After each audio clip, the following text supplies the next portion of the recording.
Gladiator, released in the year 2000, is one of the finest movies of its time, if not ever.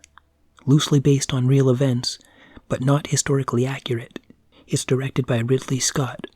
The theatrical cut runs 2 hours 35 minutes, and the extended cut runs 2 hours 56 minutes.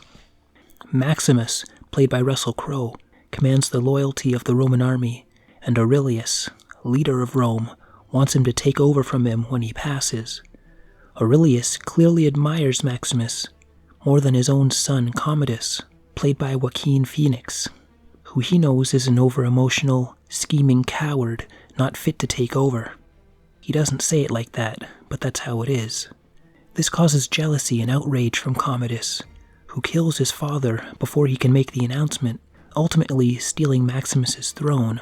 Maximus realizes Aurelius was murdered, and is quickly ordered to be executed by Commodus in an attempt to keep it quiet. Maximus is able to escape and return home to find his family crucified. Maximus is taken and sold to Proximo, who is a slave and gladiator trainer. A new emperor, more concerned with being liked and admired by the people than actually helping them, sets up gladiator fights as entertainment, as a gimmick to get them on his side.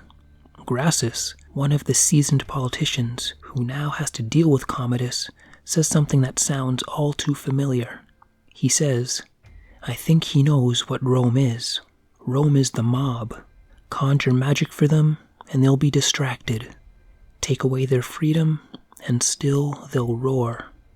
Proximo is commissioned to supply fighters for the Emperor's new gladiator games, where Maximus and Commodus meet again. Maximus wants his revenge on Commodus, so Proximo, a former gladiator who also has respect for Aurelius, decides to help Maximus, along with Gracchus and Aurelius's daughter, Lucilla. Russell Crowe is excellent as Maximus, convincing as a leader and a general, using that training to lead the group of his fellow slaves in battle. I hated Joaquin Phoenix's character, Commodus, and I mean that in a good way, because he does a great job as the villain. He's like the typical entitled, spoiled brat, over-emotional and whiny, a cowardly weasel, threatening his own family, including a child. His character is set up well early on, as he conveniently shows up just after the film's opening battle. Connie Nielsen plays Lucilla, who's portrayed as much stronger than Commodus, and would have taken the throne had she been born a male. The sense of fear she has of Commodus intensifies as the film progresses, and the actress does a fantastic job portraying that. Richard Harris as Marcus Aurelius, old and tired, believes he's dying, wanting to name his successor, explaining why he wants Maximus to take over, and why his son can't do it. The movie barely starts, yet through the excellent acting, you can feel the connection between Maximus and Aurelius. Oliver Reed as the slave trader Proximo has a master showman personality, giving the gladiators inspirational pep talks before fights. The directing is good. I like the shot where they're walking out into the Colosseum for the first time, where the camera is walking out with them. Unfortunately, the battles suffer from some in-your-face shaky cam and frantic edit cuts, which is a real shame, though the battles are nonetheless exciting. There are some steadier, cleaner shots when Maximus is fighting Tigris, but not many. Maximus floating above the ground, going in and out of consciousness, was an impactful effect. There's some green screen work that's well done, but you can most likely tell when it's used. I enjoyed the cinematography. The cool blue of the winter scenes, compared to the warm, lantern-lit tents, and the dry desert-like Colosseum are nice contrasts. The set design and costumes are excellently done, extremely detailed and top-notch, and as a longer movie is well-paced.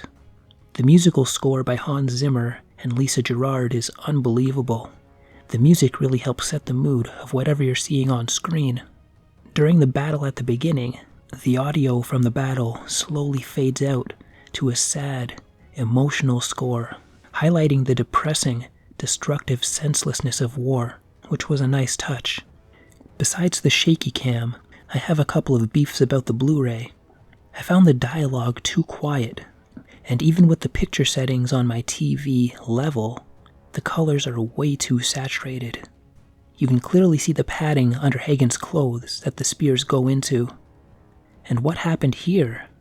Everyone in the background is acting in battle, but I guess something funny happened over here, because almost everyone in the foreground stops and is laughing. This guy's smiling. A few soldiers over here are smiling. This guy on the barbarian side is casually walking back, laughing. This guy falls down, he's laughing.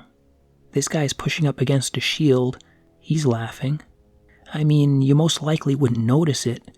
It's barely a 2-second clip, but I'm wondering what the heck happened here. Overall, Gladiator is one of those films considered an essential viewing. Action-packed, emotional, dramatic, and well-made. An easy 9 out of 10.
Thanks for watching.